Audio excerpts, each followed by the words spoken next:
Hello mga ka-wheels, ayan. Hindi na natin na-videohan ng maigi kaya ano tayo, na-busy tayo. Ayan, ito yung ating number 101.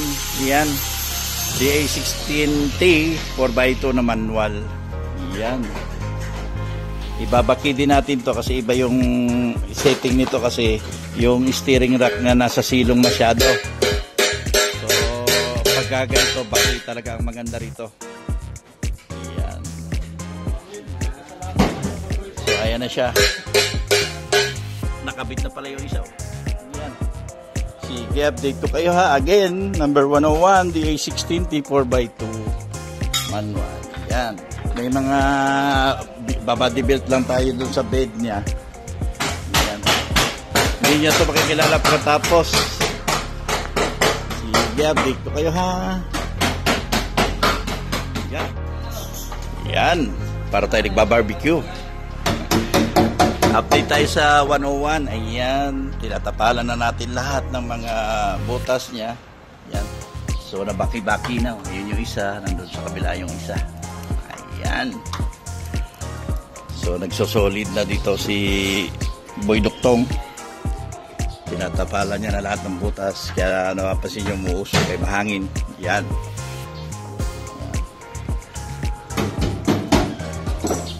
DA16T 4x4 manual. Ayan.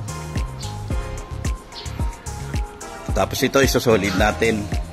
Ipo-full wheel natin lahat ng mga pinagduktungan niya ha. Sige, dito. Hello mga ka-wheels, ayan.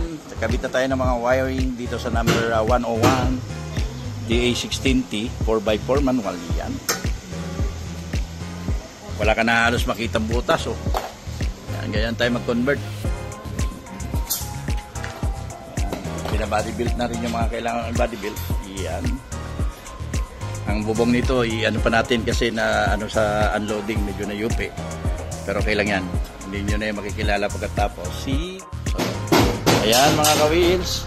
Binabalot natin ng electrical tape ang mga harness siyempre para malinis tignan. Ayan.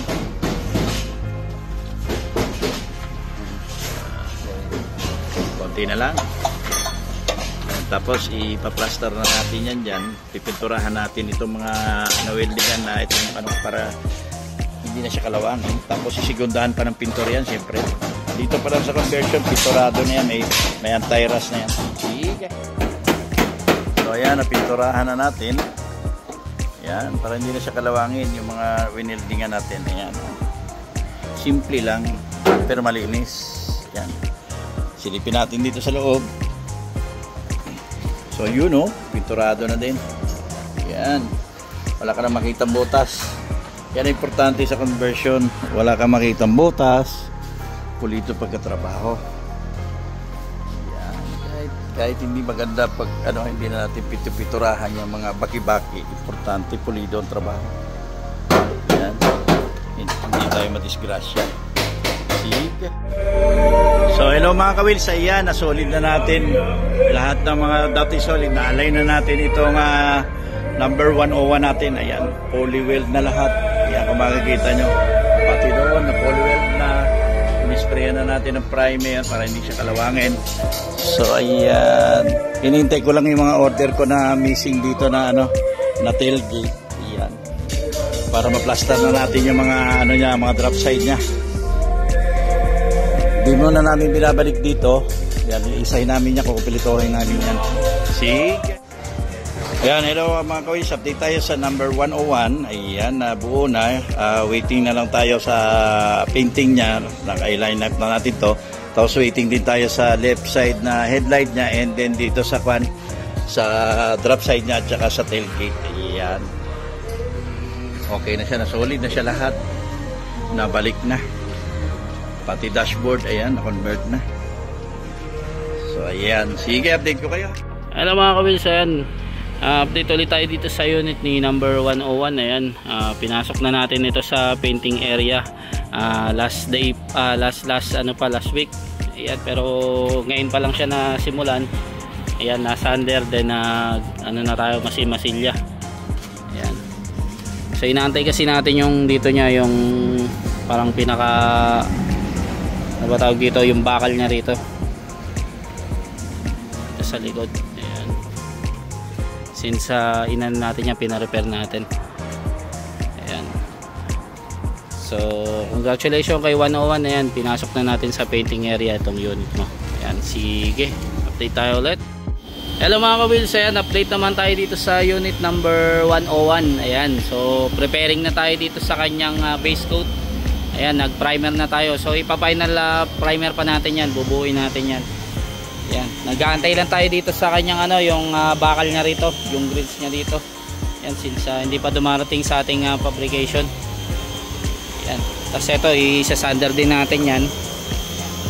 Ayan. So as of now, yan muna ang update niya. Ayan, so final primer tayo, then ongoing sa base coat. So mag-update ulit tayo dito para sa unit number 101. Hello mga ka-wheels, ayan, update naman tayo dito sa unit 101. Ayan, so nag-base coat na tayo. Ayan, so mamaya mag-final color tayo dito. Ayan, nag-overtime yung ating pintor dito since dito siya nag-stay in.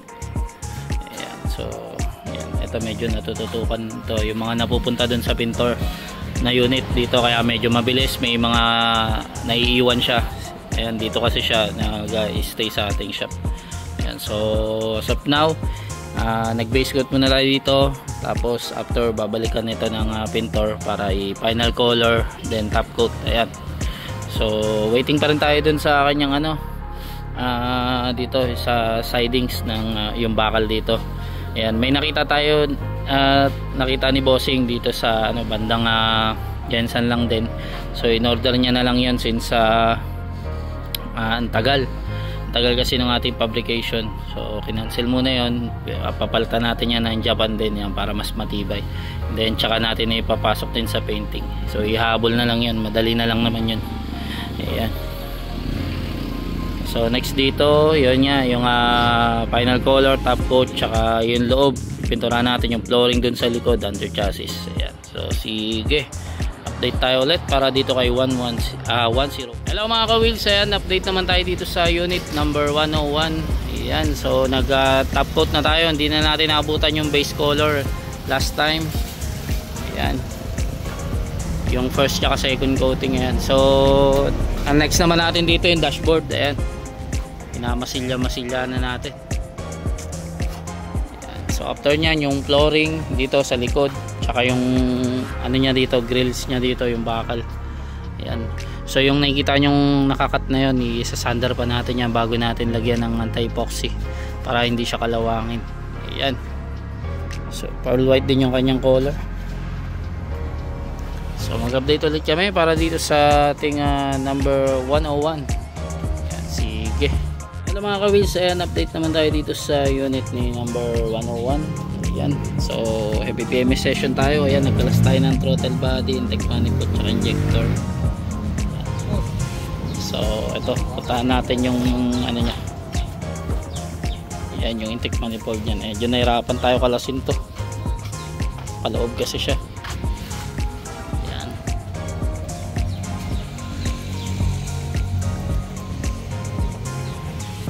So sige, update tayo ulit.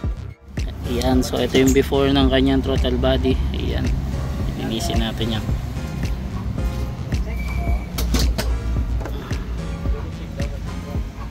Ayan, intake manifold tsaka injector dito nakakabit.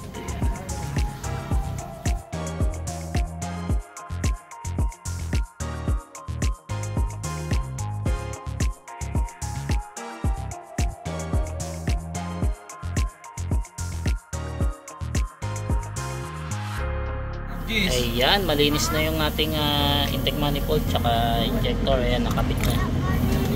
Ayan, tapos ito yung throttle body nya, malinis na rin.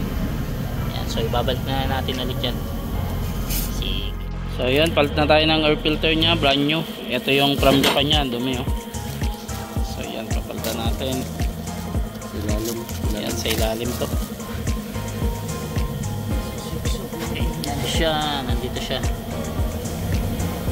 Yan ang difference niya sa mga minivan, itong drop side. Ayan, sige. So ayan, salin na tayo ng oil para dito sa ating number 101. Ayan. Yung transmission oil di natin naabutan kahapon kasi na busy tayo. So yan, kinabukasan ito nilay natin. Magsalin tayo ng 10W40 3 liters. So ayan, halos tapos na yung kanyang heavy PMS dito sa number 101. Ayan, so tuloy na natin sa painting yung mga dapat tapusin. Ayan. After makompleto na ito, upholstery. Ayan, nandito na rin pala yung ano niya, yung mga sidings niya. Ayan, napinturanan, naulanan lang. So lalagyan din natin ng sticker yan. So mag-update tayo ulit para dito sa unit number 101. Sige.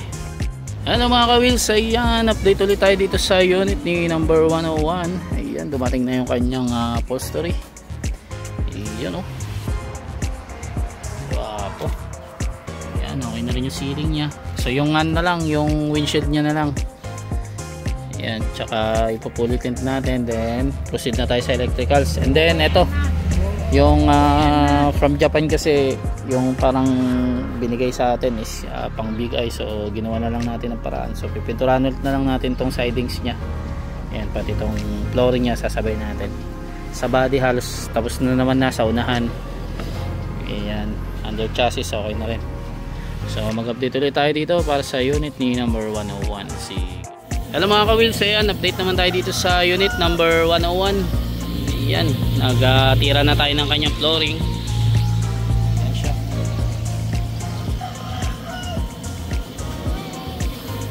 So halos tapos naman dito sa loob. Ibabapping na lang to, pati under chassis nya okay na.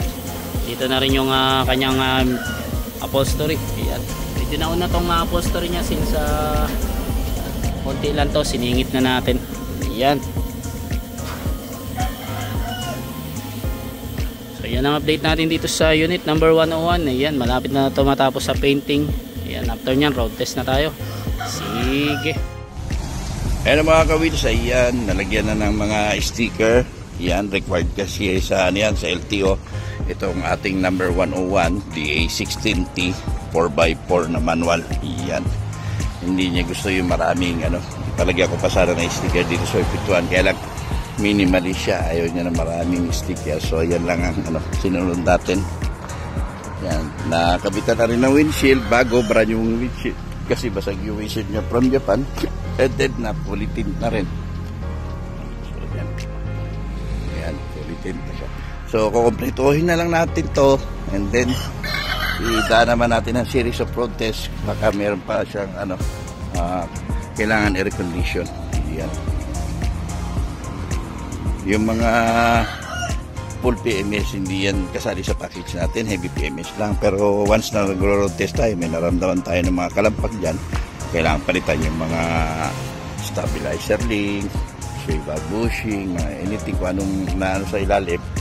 Yan, nag-i-initiative na lang tayo, pinapalitan na lang natin yan, hindi na tayo naniningil. Yan, sige, update ko kayo. Hello mga ka-wheels, update tayo dito sa ating number 101. Yan, may stickeran na siya. Yan, pinapatuyo lang, madali lang kasi ito natapos kasi nga drop side lang. Yan, so inintay na lang natin yung upholstery din niya masalang. Yan, pasensya na kayo, naliligo tayo sa ulan. Yan, yan muna ang update natin dito sa number 101, tsaka yung plaka niya pala. Yan, sige. Hello mga ka-wheels, ayan, update naman tayo ulit dito sa number 101. Aircon PMS naman tayo ngayon. Yan, marami kasi tinapos yung ating aircon man. So yan, para isang road test na lang. Tapos meron pa siyang tinotroubleshoot kasi yung isang headlight mahina ang beam niya. So pagka ganyan, ang most likely kulang ang ground. Yan, so yan ang tatrabahuin natin today. Yan, yung touchscreen niya, ayan, nakabit na. Yan, in-overtime natin yan kagabi. Yan, basta kung ano yung kaya natin gawin natin. Yan, ano pa ba? Yan, for now, yan muna ha, para makumpleto na ito, ma-road test ko na. Yan, para kung okay na siya, i-bapping naman natin. Tapos yan, car washing na, detailing, vlog, then release. This is by the way the A16T 4x4 manual. Yan. Sige. Yan, update naman tayo sa number 101. Ayan. May plaka na siya. Yan, i-road test natin to, kaya lang matigas yung manibela. Wala pa lang siyang electronic power steering module. Umorder naman tayo. Ito, tanggalin na lang natin to kasi ano na. Ay, tangtangan na lang niyo. Patanggal na lang natin to kasi wala na, damage na. Tangtangan na lang ni ha. Okay, tapos limpyahan mo na lang manibela. Yan, palinis lang natin ang manibela. Ayan. So, hintayin lang natin yung kwan. Tapos i-final road test naman natin ito. Yan. Mas madali kasi matapos itong drop side kasi late lang ng katawan niya. Sige, update tayo sa number 101. Hello mga kawils, ayan, update naman tayo dito sa unit ni number 101. Ayan, so last time na ni-road test to ni Bossing Jerry, ayan, meron siya mga nakitang adjustment. So ayan, inaantay lang natin ma-adjust bago natin i-road test ulit. Actually, nakausap ko kanina yung mekaniko. Nagkaroon siya kasi ng problema dito sa shifting niya. Ayan, di kumakagat yung trasera niya. Pero ayan, isusubukan ulit natin kasi manual kasi ito eh. Subukan natin to i-road test. Malalaman natin mamaya kapag may oras tayo, i-road test natin to. Ayan. So, kompleto naman lahat to. Na lang talaga, road test na lang. Diyan na rin naman yung plaka niya. Ayan, double check na natin. Ito, papalitan natin tong niya, tali niya sa battery. Naglagay lang tayong pansamantala na lock niya, baka malaglag. Ayan. So yan ang update natin dito sa unit number 101. Ayan, sige. Hello mga ka-wheels, ayan, update naman tayo ulit dito sa unit ni number 101. Ayan, last time ni road test to ni Bossing, hindi kumakagat yung clutch niya. Ayan, so ngayon natin, bukan natin road test ulit. Ayan, so kung mapapansin nyo, wala pa yung cover niya dito. Papantayin kasi natin yung manibela. Ayan. So meron tayo naririnig na dito, medyo lumalangit-ngit. Parang yung fittings ng aircon, no? Oo, hindi. Ha? Parang may lumalangit-ngit sa ilalim. So i-check natin yan dito sa harap yan.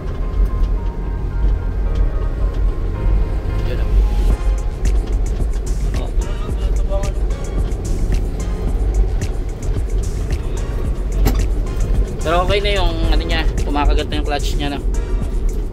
Ay, yung cambio niya, yung tricera.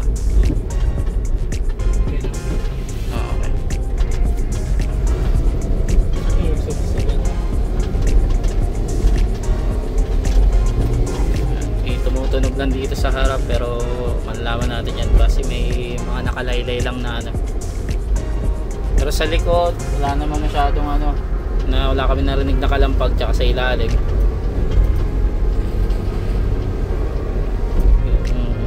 yung niya, yung performance niya okay din.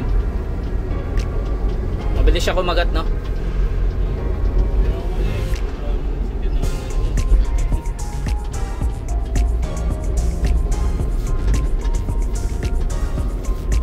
Ayan, so mag-update ulit kami para dito sa unit ni number 101. Ayan, sige. Balik na tayo sa shop. Nakaikot tayo ng isa. So check muna natin yung itong tumutunog, lumalangit-ngit sa harap. Check natin yan, ilalim tsaka dun sa dashboard. Mahina yung brake nya. Ayan, so oo, malalim yung brake. So try natin i-bleeding yung brake din nya. Pero yung performance niya maganda, no? Ang lakas ng atak.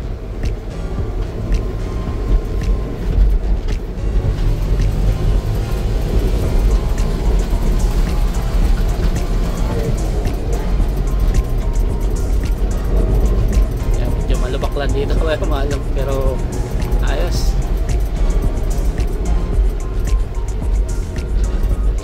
Okay, balik muna tayo sa shop, tapos adjust natin, tapos road test ulit. Ayan, sige. Hello mga ka-wheels, ayan, update ulit tayo dito sa unit ni number 101. Ayan, So natapos natin tong initial road test, yung kay bossing tsaka yun sa akin. So ipa-final road test pa natin to, then susubukan natin yung kanyang 4x4. Ayan, maghahanap lang tayo ng spot kung saan pwede. Ayan. Pero actually gumagana naman to last time. Nasubukan lang ni bossing, hindi lang na videoan. So inuna muna natin tong bapping niya since inaantay natin si bossing kasi ano pa siya, nagpapa-recover pa ng kanyang blood sugar kasi na-hospital siya last time. Pero okay naman na siya ngayon. Ayan. So antayin na natin siya magro-road test nito ng final. Ayan. Tapos kapag okay na lahat ng adjustment natin, ayan, i-washing agad natin to, then release. Ayan. Ayan. Yung gulong niya hindi flat yan, kulang lang sa hangin yun. Ayan. So sige, update tayo ulit para dito sa unit number 101. Hello mga ka-wheels, ayan, update ulit tayo dito sa unit ni 101. Ayan ang ating made to order na DR16T. Ayan yung rear unit. So winawashing na siya. Halos natapos natin tong road test. Pasado naman na to. Ayan yung converter tsaka mekaniko yung nag road test nito sa sa mga paahon tsaka mga rough road. Sinubukan lang, di nila na videoan kasi hindi tayo nakasama doon since na busy tayo, tsaka hindi tayo marunong mag manual, matik lang yung kaya natin i-drive. Tsaka si bossing hindi pa ganun ka fully recovery kaya di pa sumasabak sa ganito sa road test. Ayan. So ngayon nililinis na natin, tapos after nito i-shoot natin, i-video shoot, tapos tawagan natin si client, release na natin to. Ayan, congratulations in advance po kay 101. Ayan, malapit na pong makasama ang inyong unit. Ayan, sige. Hello mga ka-wheels, ayan, final road test tayo dito para sa unit ni 101. Ayan, actually na road test na natin to kahapon. Binyahe ng ating mekaniko dun sa tupi. Sinubukan din yung mga 4x4, ayan, pasado naman. So ngayon diretso na tayo sa ating video shoot.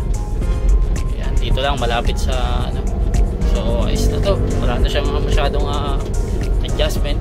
Ayan. So mag-update ulit kami. Ayan, sige.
Magsisisi sa Jensen Wheels.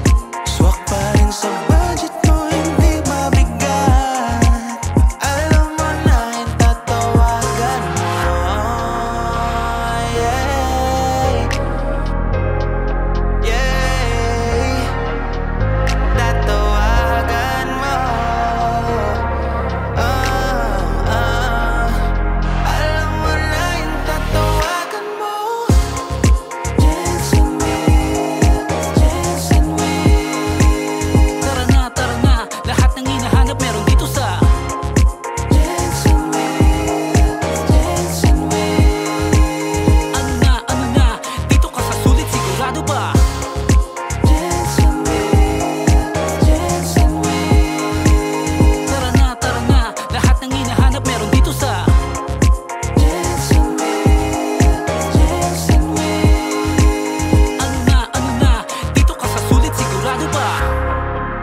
So yun, 4-wheelers unit na tayo para kay number 101. Ayan, congratulations po. Ayan may uwi niya na ang kanyang unit. Salamat po sa pagtitiwala sa Jensen Wheels. Ayan, sa mga gusto made to order dyan, kindly message lang po sa ating Facebook page. Tumawag sa 0898-800-1975 at hanapin nyo lang si Bossing Jerry. Ayan, so hanggang dito na lang mga ka-wheels. Sige.